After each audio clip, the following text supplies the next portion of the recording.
சோழ பெருமானடிகள் மகனார் அப்படின்னா அவருடைய மகன் அதை பேர் எழுதுறாரு. அப்படின்னா அரிக்குல கேசரியார் தேவியார். அப்ப அரிக்குல கேசரியார் ஒரு ஆள் கிங் இருந்திருக்கு, அவருடைய தேவி தான் அந்த அம்மா.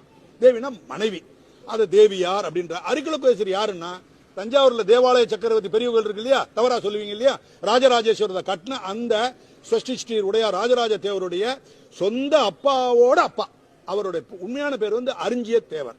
இதுல அரிக்குல கேசரியான்னு எழுதியிருக்காங்க கல்வெட்டுல. இந்த அரிஞ்சிய தேவருடைய மனைவி தான் இந்த அம்மா.